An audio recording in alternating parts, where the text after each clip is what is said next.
warahmatullahi wabarakatuh. Apa kabarnya anak solih hari ini? Semoga sehat selalu ya. Nah, di hari ini bersama dengan Bu Laras, kita akan belajar di tematik matematika tema 8. Sebelum mulai belajar, silahkan ya nanti kalian persiapkan buku 3H-nya. Oke, untuk mengawali pembelajaran pada pagi hari ini, berdoa dulu yuk. Sikap berdoa, tangan diangkat, kepala menunduk. Berdoa mulai. Abata a'udzu billahi minasyaitonir rajim. Bismillahirrahmanirrahim. Rabbi zidni ilman warzuqni fahman. Amin. Nah, hari ini anak-anak solih kita akan belajar 3 materi utama. Yang pertama, sudut, di mana kita akan belajar ciri-ciri, bagian sudut, macam-macam sudut, benda yang memiliki dan tidak memiliki sudut. Kemudian yang kedua, kita akan belajar tentang bangun datar. Ada 3 bangun datar yang akan kita pelajari hari ini, yaitu persegi, persegi panjang, dan segitiga. Yang terakhir adalah membaca diagram, di mana diagram yang akan kita baca adalah diagram batang. Dan yang keempat, nanti ada penugasan di akhir ya anak solih, maka dari itu simak videonya. Materi yang pertama yaitu sudut. Nah, materi sudut ini kalian bisa buka di buku paket halaman 3H. Kalian bisa buka di buku paket 3H halaman 5 sampai 29.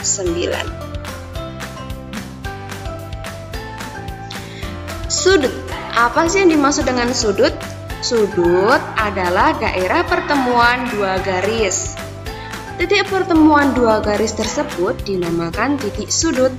Jadi sudut adalah titik pertemuan 2 garis ya, di mana ada perpotongannya, ada titik pertemuannya.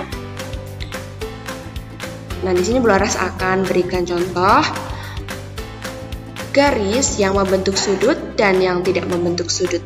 Untuk yang membentuk sudut, contohnya adalah seperti ini. Jadi perpotongan ya, atau seperti ini. Sedangkan garis yang tidak membentuk sudut, nah seperti ini, tidak berpotongan sama sekali, atau seperti ini, tidak membentuk sudut. Ingat ya, sudut adalah daerah pertemuan 2 garis, sedangkan titik pertemuan 2 garis tersebut dinamakan titik sudut. Bagian sudut. Nah, di sini Bu Laras sudah memiliki contoh ya, salah satu sudut. Sudut ini akan Bu Laras namai dengan huruf A, B, dan C. Maka nama sudut di samping adalah sudut ABC atau sudut CBA. Jadi diingat-ingat ya, titik sudut selalu terletak di tengah. Karena B adalah titik sudut, maka nama sudut di samping adalah sudut ABC atau sudut CBA. Kemudian ada kaki sudut. Kaki sudut ini adalah sinar yang memancar dari titik sudut ya, yaitu ada BA dan BC. Bu Laras ulangi sekali lagi, kaki sudut adalah garis yang memancar dari titik sudut, yaitu BA atau BA dan BC. Kaki sudut ada 2 ya. Kemudian titik sudut. Titik sudut di sini adalah B, karena pertemuan antara 2 garis terletak pada satu titik, yaitu B. Selanjutnya, jenis sudut. Jenis sudut ini termasuk sudut lancip. Untuk penjelasannya mengapa sudut lancip akan Bu Laras jelaskan pada part selanjutnya. Jenis sudut berdasarkan besarnya. Untuk jenis sudut berdasarkan besarnya dibagi menjadi 4 ya anak-anak. Yang pertama yaitu sudut dengan besar 90 derajat. Disebut sudut siku-siku, yaitu sudut yang terbentuk dari 2 garis yang saling tegak lurus. Gambarnya seperti ini. Sudutnya Bu Laras beri tanda garis merah ya, yaitu sudutnya 90 derajat.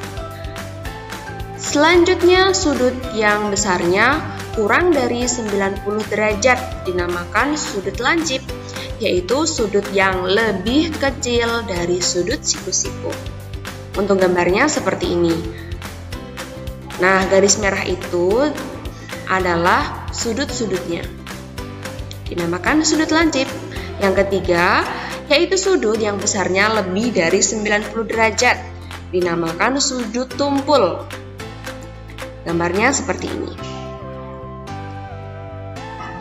Kemudian yang keempat, ada sudut yang besarnya 180 derajat atau dinamakan sudut lurus, yaitu sudut yang terbentuk dari gabungan sudut siku-siku dan kaki sudutnya membentuk garis lurus seperti ini. Jadi tepat ya 180 derajat.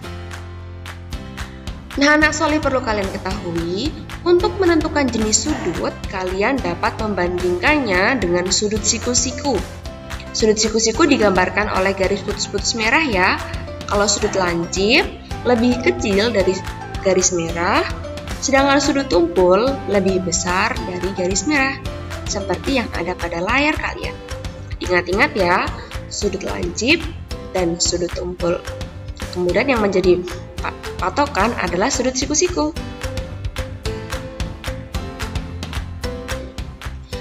Selanjutnya, Bu Laras akan memberikan contoh benda-benda yang memiliki sudut dan tidak memiliki sudut. Yang pertama adalah benda-benda yang memiliki sudut. Nah, bisa kalian lihat ada jarum jam yang mana menunjukkan sudut tumpul.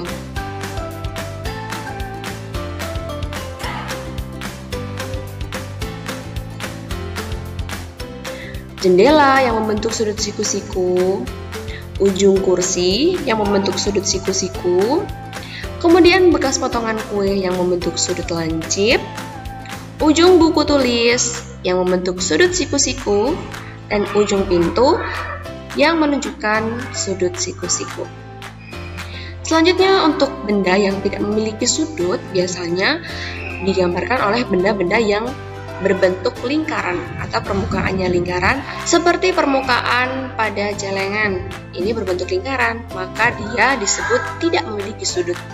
Bola juga tidak memiliki sudut, kelereng pun juga begitu, tidak memiliki sudut. Bisa kalian bedakan ya antara benda-benda yang memiliki sudut dan benda-benda yang tidak memiliki sudut.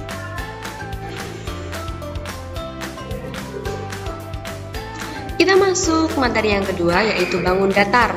Bangun datar yang akan kita pelajari adalah persegi, persegi panjang, dan segitiga. Sehingga dengan datar ini, nah kita akan belajar satu persatu tentang ciri-cirinya. Yang pertama yaitu persegi.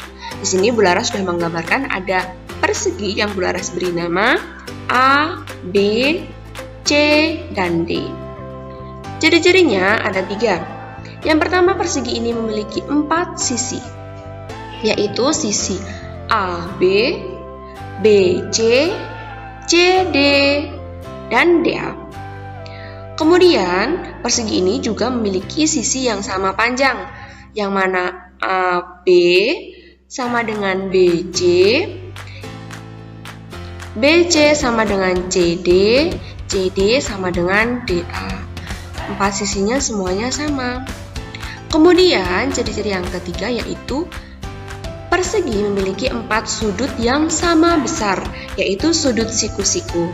Di mana titik sudutnya terletak di sudut A, sudut B, sudut C, dan sudut D. Sama ya, semuanya siku-siku.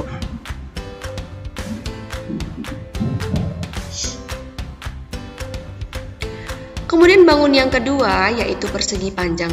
Nah, gambarnya seperti ini. Bu Laras juga memberikan contoh persegi panjang A, B, C, D. Persegi panjang memiliki 3 ciri-ciri. Yang pertama, persegi panjang ini memiliki 4 sisi. Mirip ya dengan persegi, yaitu sisi A, B, B, C, C, D, dan DA. Nah, perbedaannya ada di sini nih.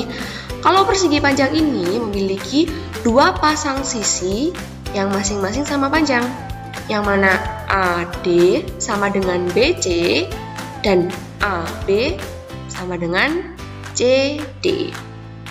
Jadi tidak semuanya sama, namun ada 2 pasang sisi yang sama panjang.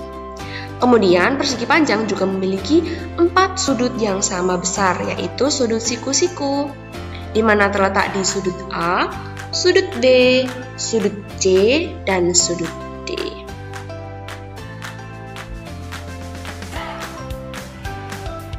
Bangun ketiga yaitu segitiga sama sisi. Sama sisi ya, gambarnya seperti ini.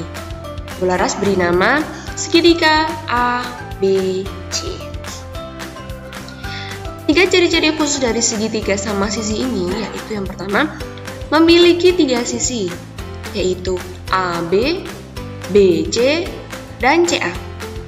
Kemudian, sisi dari segitiga sama sisi ini adalah sama panjang, yang mana AB sama dengan BC sama dengan CA. Namanya saja sudah segitiga sama sisi ya, berarti otomatis sisi-sisinya sama. Kemudian segitiga sama sisi memiliki 3 sudut yang sama.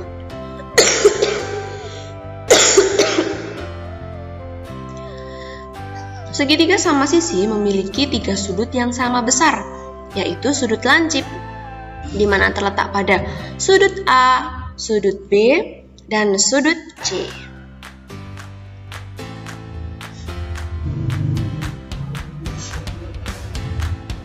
Masuk ke materi yang terakhir yaitu membaca diagram.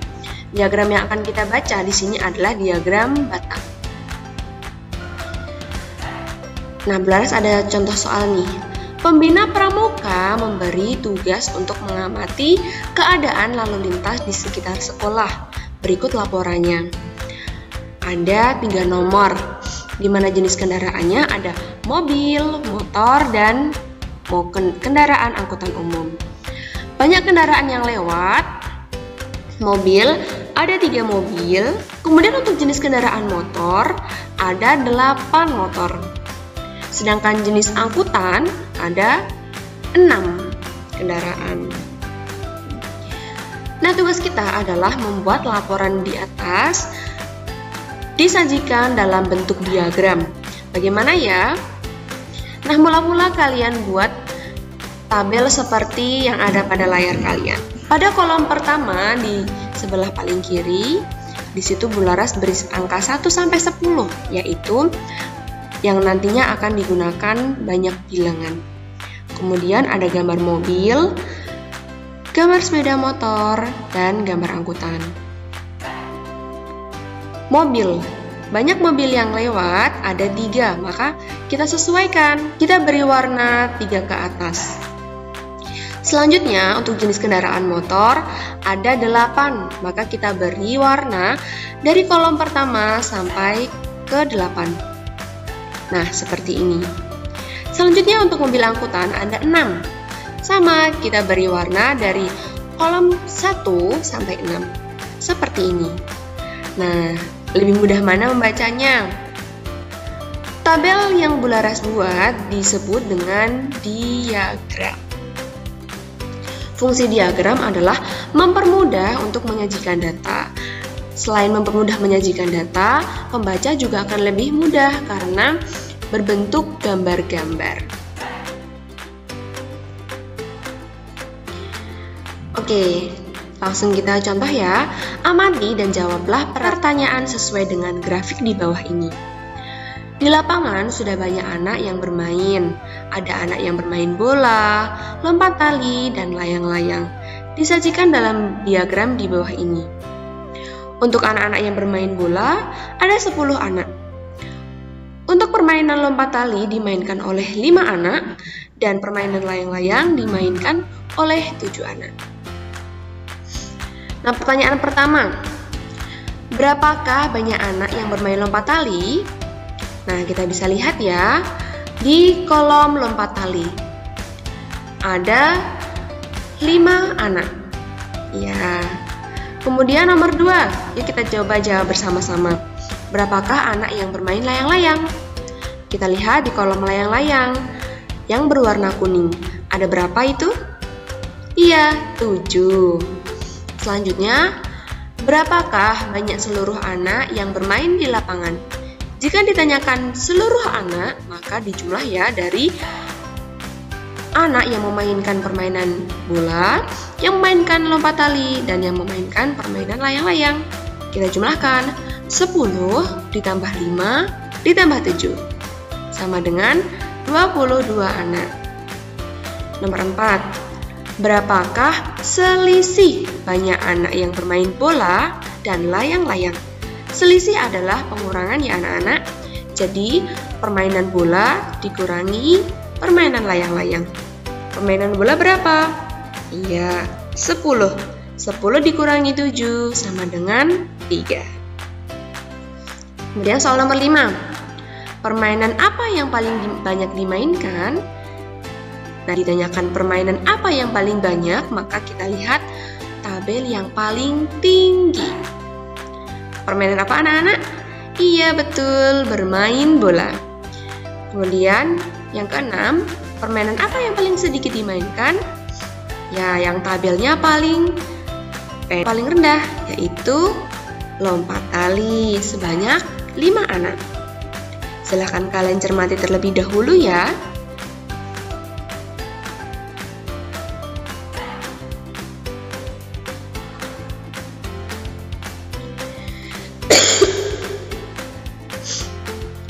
Oke, kita masuk ke tugas. Tugas kalian adalah membuat diagram sesuai dengan data. Nah, di sini Bularas sudah memiliki data. Perhatikan data pada buku paket kalian, buku 3H halaman 122 nomor 4. Tugasnya adalah buatlah diagram sesuai dengan data tersebut. Kerjakan pada buku berhitung, kemudian nanti kirimkan pada link Google Form yang akan Bularas bagi. Nanti kalian tinggal isi ya, berapa banyak siswa yang lahir pada bulan tersebut. Januari ada berapa anak, Februari ada berapa anak, Maret ada berapa siswa, dan seterusnya. Silahkan kalian buat sekreatif mungkin, boleh diberi warna yang berbeda, boleh dihias semenarik mungkin.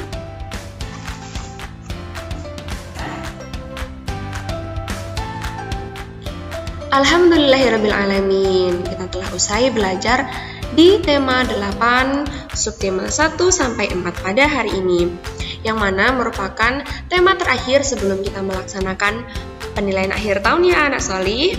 Nah, jangan lupa untuk pertemuan selanjutnya akan ada penilaian harian. Anak-anak silahkan belajar di tema 8, buku 3H. Jika ada pertanyaan, silahkan kalian tanyakan kepada Bularas, boleh melalui Japri. Selamat belajar anak-anak, sehat selalu. Wassalamualaikum warahmatullahi wabarakatuh.